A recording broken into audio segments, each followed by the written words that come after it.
Denzel, God, what is it now? About a month since your last fight. Yeah. Just obviously didn't go the way that you wanted. Just want to hear your reflections on how the night went and a disappointing result. Yeah, I mean, amazing night, but of course it didn't go the way I wanted it to go. I didn't box to my ability, but yeah, no, credit to Nathan. They had a game plan and they stuck to it, and yeah, they got the victory and they're the new British champions. Any regrets? Yeah, but I'll do it again, all over again. Like, the regrets wouldn't change, you know, me going into that fight and stuff. But I mean, it is what it is. I mean, I'm not one to make excuses. You know what I'm saying? So I don't really want to start making excuses. But yeah, not really much I can say about it. But yeah, there's no regrets in regards to me going into that fight, taking that fight, and regardless of what was going on, you know, behind closed doors and stuff. Yeah, I suppose it's not really an excuse, but I mean more for your improvements going forward. Was there, especially if you have a rematch, for example, does the game plan need to be different? The way you go about that fight need to be totally different? Yeah, no, I just think it was more so a lack of focus, a lack of concentration. My man was on a lot of other things, and not, you know, particularly on the fight, which I could say that's probably where I overlooked him, thinking, you know, I didn't, not that I didn't best focus, but I could beat him on my worst night and clearly couldn't. So yeah, I mean, that's just what it is. How difficult was that? Because I feel like on the week, everyone was saying, you're going to knock him out, it's not going to be difficult. How difficult is that to deal with when everyone's kind of writing him off before you even get in the ring? I was trying to ignore it, but it is hard to ignore. I was kind of be like, nah, it's not, like, he's going to turn up his best. I kept saying, I won't be surprised if I don't knock him out. Like, don't expect me to knock him out. So I wasn't thinking I'm going to knock him out. But when I went in there, I felt like if I landed the right shot, I could have knocked him out. But then I just fought the wrong game. But even so, more so on the week, there's just a lot going on. I mean, yeah, people just in your ears and stuff saying, oh, it's going to be easy. But I was trying to block that out as much as I could. How difficult is it to fight someone who's got so many people in that arena, all singing, screaming his name for 12 rounds without stopping? That didn't really bother me. I kind of enjoyed that. I was waiting for a fight like that because I'd never been in a situation where, you know, the whole crowd was against me. Even when I went to Vegas and I was fighting Janibek, it was like an even crowd. So it wasn't like it was one-sided or one way and everyone screaming against me. But it was interesting. The ring walk was my favourite part. I mean, everyone was throwing drinks at me, barging the barriers, and I thought, oh, that's getting off here. Is that so? It's quite interesting then that you actually enjoyed going into the Lions. Yeah, then. It was crazy. I didn't know how I'd feel, but I felt like I'd thrive to it. And then when I got there, it was just kind of making me laugh, like in my mind, like it's pretty getting off here. Like it didn't really intimidate me or anything. The only annoying thing was he'd throw shots, even if it landed on the glove, the crowd would be like, whoa, and I felt like turning around saying it didn't land. But yeah. If only you could do that mid-fight, that'd be good. Obviously, there's lots of talk about his next fight being at the Stoke City Stadium. Given that you liked going into the Manchester Arena for fans, how much would you like to be the opponent for him in a rematch at their stadium? I'd love that, man. I'd thrive off that. I'd want to. But I mean, just for now, I'm just relaxing over the Christmas. I'm not sure when that would be, but if it's at an appropriate time, then that'd be perfect. But just had a son, so I've just been chilling, relaxing with my son. So I've been in the gym, but not really in the gym. So if it's any time soon, I won't be ready. But yeah, if it's at an appropriate time, 100%. I think that would be even better. I wouldn't call none of my people to come though, because just in case it kicks off. But I'd love to go to Stoke Arena and do it again against him. What would it? Do you think fighting somebody? I remember. I think it was like various fighters over the course of history when they have such a home audience like that in their own football stadium. Do you think it'll be even harder to beat him in that scenario? No, not really. Not really. The thing is, I'm not really one that's really been intimidated by crowds. I mean, I've always been in sports, so I've never like kind of been intimidated by a crowd. I've never really paid attention to them. That was the only time, but the attention I was paying to them was like in a more of a thriving off a way rather than being intimidated. So I think going there would be very interesting. They'll all be for him, but it's not going to hinder my performance or anything. It's not going to make me feel like, oh my days, there's how many does that? I don't know. Even if there's 10,000, 20,000 Stokies here, I'm in trouble. Nah, I think I'll be alright. Is that your first son? Yeah, my first son. Yeah. What's it like? What's dad like being? It's good, man. It's good. It's interesting. It's funny. It's funny. I'm loving it. I'm loving it. But yeah, I mean, early I didn't get to spend much time with him because obviously I was getting ready for the fight and stuff. But now I've just been spending time with him, and he changed so much from when he was born to when I saw him after the fight. He changed so much, and I was like, is this still my kid? You sure he didn't swap him? But he's just growing every day. I'm enjoying it. He's doing little things, it's making me laugh, and it's like, I'm your dad, you're in trouble. Do you know what I mean? But now I'm enjoying it, man, it's good. How difficult is that then when you know you've got, I suppose you have all that excitement, you've had a son, and then at the same time you have to sacrifice all that time you can spend with him to go and fight? It was a mad experience because he came 6 weeks early, so he was premature. So he was meant to come after the fight. So we had everything planned, like, yeah, after the fight, spend some time, and then boom, he's there. And obviously I've got to be around a bit more because he was in hospital for about 9-10 days. So I'm just in and out of the hospital after training. I'm going straight to the hospital, just trying to be there because my partner had a C-section, so she couldn't move for about a week or so. So I just had to do a little bit more. And she kept telling me, look, you got to fight, like, go focus. But I mean, just like as a dad, my first child, I kind of want to be there, and especially in these moments where it's hard, I can't just leave it on my family or her family to just go to the hospital and make sure she's all right. I thought, nah, I had to be there. So that was hard. That's probably where the lack of focus came from in that fight, because I'm thinking about my son. And then when he came out, I sent her to her parents' house to give me a bit of room, but then it's like, I'm not getting to experience with my boy. So when I got to the fight, I was like, yes, after this, I get to go. So I was more excited about my son than the fight, which took the edge off me, because I just really wasn't, I didn't have that fight week feeling that I usually have, because I just couldn't wait to get home to my boy. And that's when I'm saying, like, I don't regret it. I'd do it again, because I'm a fighter, I'm now a father, and those are responsibilities that I need to be able to kind of balance out and make sure I make it work in a sort of way. I don't want to give up one for the other.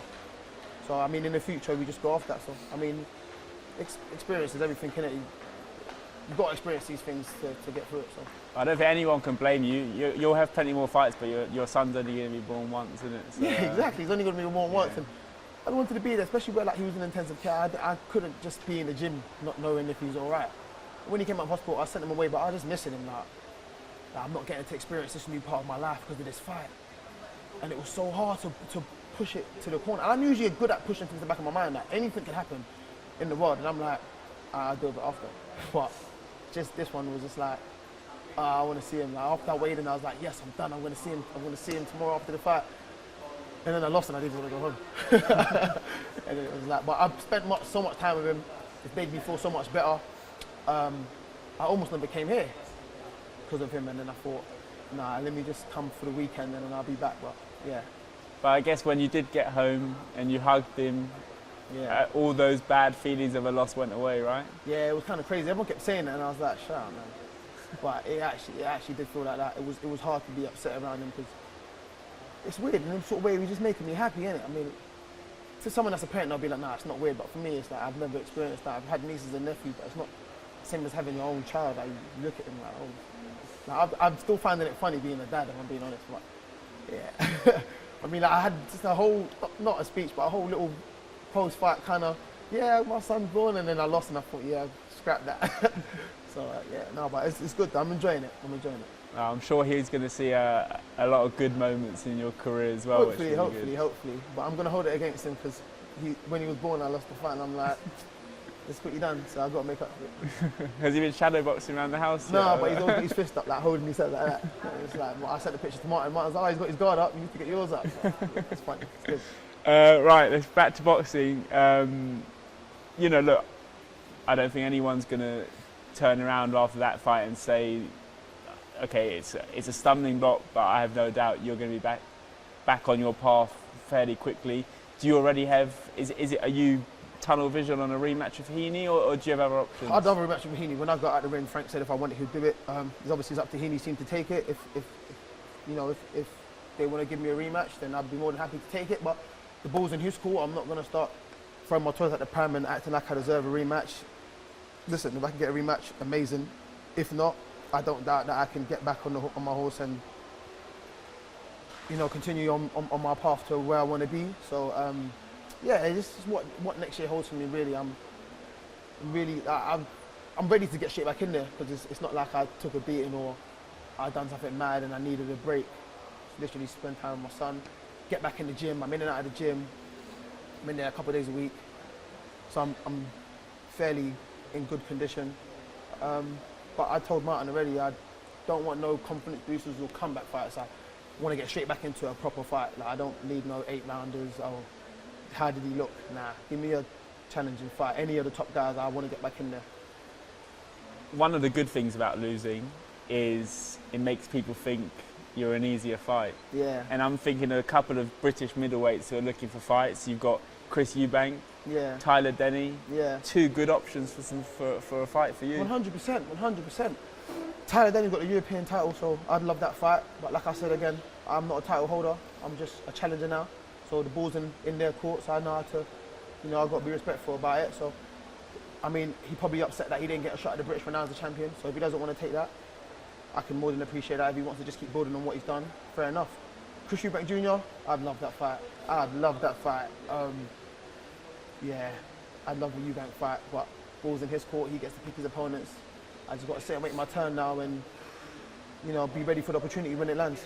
You look at your experience, you fought Janibek in Yeah. Vegas. You've gone into the Lions Den against probably one of the most supported boxers in the UK, certainly at British title level. There's not much you haven't done. How confident would you feel going into another big world title fight? Oh, I'm real confident, especially where the division's opening up. But like you said, I mean, I didn't have that experience as an amateur, so I'm having it all now. I mean, I've won, I've lost, been stopped, lost on points, lost the southpaws, lost the orthodox fighters. It's like, what haven't I done? All I haven't done is won a world title, so that's the next step. But the division's opening up, man. I think Charlo probably won't make 160 again, but if he did, I'd love that challenge. Janibek's obviously unified. Everyone knows I love a rematch with him, but I think I've got to earn that. I've got to earn that now. And the WBA champion, Erizlande Lara, he is getting on. I'm not sure if he is going to box again, but if he does, I'd love a crack at him also. But I'm more than confident that, you know, I can beat one of those champions. In order, where would you rank those champions and sort of who you'd fancy yourself against the most? Without being disrespectful, who I fancy myself against the most is Lara, just because he is older and he is the fighter that's moved up in weight, because he's originally a 154-pounder. And he's also been in some wars. I mean, that fight with Jarrett Hurd was a war, so I think out of the three of them, he's taken the most damage. And then Charlo, because of inactivity. But he did look good against the other Benavidez brother, Jose Benavidez. But Charlo and then Janibek. But Charlo, when he's active, I think is the best out of the three. But right now, because of inactivity and what he's going through, him, and then I'll put Janibek on top. Right, just lastly, we're in Riyadh, Saudi Arabia. Yes. A place that is making all the big fights. All the big fights, man. What fight could they possibly make for you? What's the look? We're seeing your stablemate Ellis Oro's got an incredible opportunity tonight, and if he probably goes down as one of the biggest shocks ever, if he does it. Let's pray. Yeah. Look, what's your dream Saudi Arabian night look like? Ooh. Middleweight division. There's 3 fights. Chris Eubank Jr, Janibek rematch, or Hamza Sheeraz. I think Hamza Sheeraz in Saudi would be a big fight. I mean, I've got to get back on my winning streak, keep doing what I'm doing. I mean, before the Heaney fight, that's the fight that everyone was talking about. Me and Hamza, there ain't no bad blood, but there's a rivalry being built up. I see his family, his dad, his uncles, they always show love and respect, so that's why I always try to be, you know, respectful towards him, just because of the love and the respect his family showed me. But he's on a good trajectory right now. He's doing well in his career. I'm dangerous always, no matter what goes on in my career. So I think a fight over here will be big for us. I mean, they had Wardley and Adelaide over here, so that was a British fight that they managed to set. So another British fight that we can set was me and Hamza. But those 3 fights are the ones: Eubank, Janibek, and Hamza. Sorry, I'll got to keep you a little bit longer. obviously Hamza and Liam Williams fight Yeah. in February. Yeah. What's your thoughts on the fight? Good How fight, did it go? man. Good fight. Very good fight. Williams looked good in his comeback fight when he was meant to fight Hamza, but he was injured. So he looked good, and that's given me a bit more confidence into thinking this is going to be a good fight. But I think I'm still going to favour Hamza. But yeah, it's a challenging fight. It's a good fight, and it's a fight that's going to put him in good position if he can win it. And it's also a fight where I like to fight the winner. Just put it out there. Do you think it's more likely Hamza will fight you now because of the loss?